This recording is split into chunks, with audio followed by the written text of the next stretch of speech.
Creepy Pintan, Tagalog Horror Stories.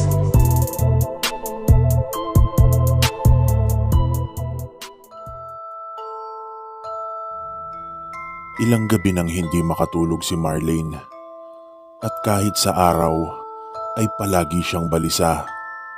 Tila ba may gumugulo sa isip nito na hindi rin mawari ng kanyang asawang si Ambo. Gaya na lamang ng gabing iyon. Pabiling-biling ito sa kama. Ano bang problema? Kanina ka pa ikot ng ikot sa kama. Pati tuloy ako hindi makatulog ng maayos. Huminga lang ng malalim si Marlene. Ewan ko ba? Pasensya ka na sa akin. Kasi ilang araw nang ganito ang pakiramdam ko. Tsaka hindi mo ba naririnig? Ani Marlene. Naririnig ang alin? Tanong ni Ambo. Ayan no, ang lakas-lakas ng alulong ng aso. Mag-iisang linggo na ring naninibago si Ambo sa aso ng kanilang kapitbahay. Gabi-gabi na lang ay panay ang alulong. Pero kahit ganon, ay hindi naman siya mapamahiing tao. Hindi kasi siya naniniwala nang dahil lang sa alulong ay may nagbabadya ng panganib. Isa pa ang sabi kasi ng mga veterinaryo, umaalulong daw ang aso. Kapag pakiramdam nila ay wala silang laya, nagkukulang sa laro o kaya naman naglalandi. Yun din ang pinaliwanag niya sa kanyang asawa. Pero iba talaga ang pakiramdam ko. Pakiramdam ko may masamang mangyayari, sabing muli ni Marlene. Pilit na lang tinanggal ni Ambo ang inis na kanina pa niya nararamdaman sa asawa. Humarap na lang siya kay Marlene at niyakap ito. Gusto kong alisin ang takot na nararamdaman mo, anya. Ngunit muling umalulong ang aso ng kapitbahay at muli ay natigilan na naman si Marlene.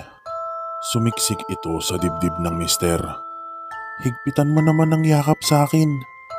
Hindi ko talaga maintindihan kung bakit ako natatakot ng ganito. Maagang gumising si Marlene. Kailangan niyang ipaghanda ng almusal ang asawa dahil papasok ito sa trabaho. Tapos sa kursong criminology si Ambo, pero hindi naman siya naging pulis. Supervisor siya sa isang security agency. Madalas na pang-araw, pero may mga pagkakataong nadidistino siya sa gabi. Nitong nagdaang isang linggo, ay nakaramdam ng takot si Marlene. Kahit mapaaraw man o umaga, kahit pa nagluluto siya ng almusal sa kusina, ay naririnig niyang umaalulong ang aso ng kapitbahay. Sa kanilang probinsya kasi sa Iloilo, ay sinasabi ng matatanda, kapag ganoon ang alulong ng isang aso, ay may nagbabadyang trahedyang magaganap. Kung minsan daw, ay kamatayan naman ang ibig sabihin noon. Kangitian naman ni Marlene ang kapitbahay na may-ari ng aso, na kadalasang umaalulong. At nang minsang nagdidilig siya ng mga halaman sa kanilang likod bahay, ay nakita naman niya ang kanyang kapitbahay na nagsasampay. Lagi ho bang nakakulong ang aso niyo, Manang? Tanong niya sa may edad na babae. Hindi naman, bakit mo na itanong? Sagot naman nito. Kasi ho madalas na umaalulong. Hindi niyo ho ba naririnig? Agad namang napabuntong hininga ng malalim ang Ali.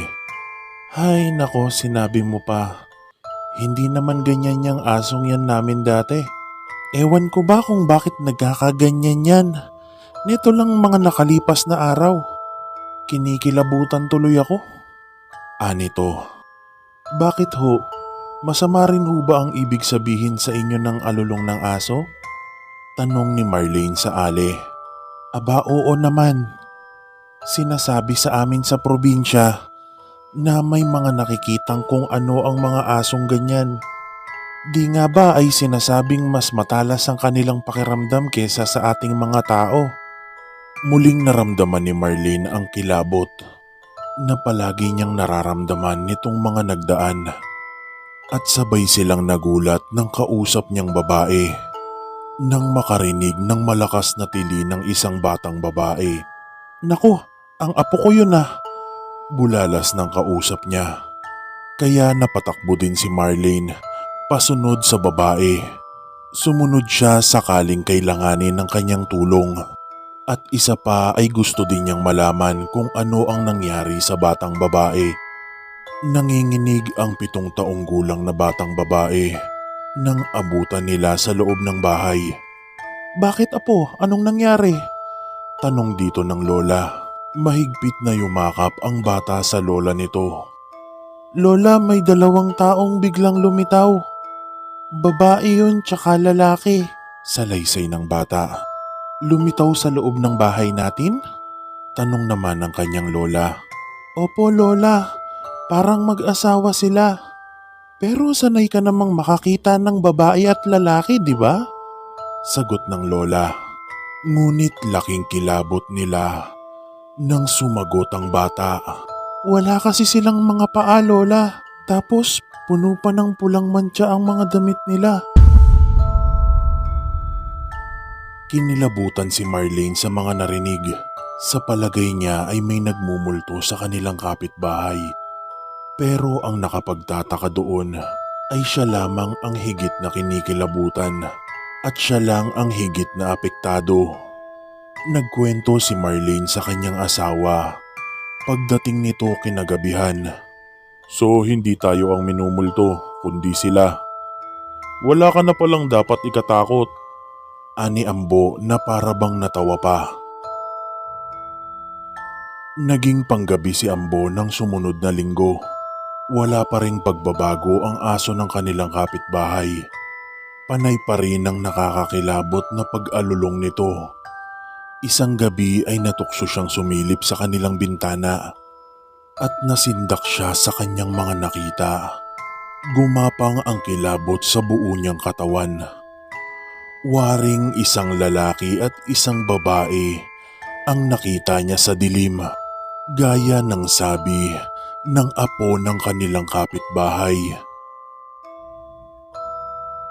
Nakasuot ng barong ang lalaki at nakasayang puti naman ang babae at waring kilala niya ang mga ito.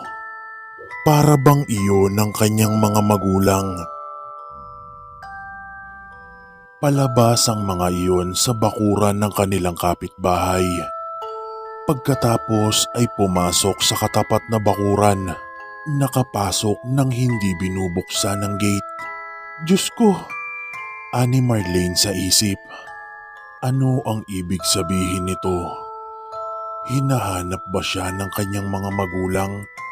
Maya-maya pa ay tumulo ang kanyang mga luha.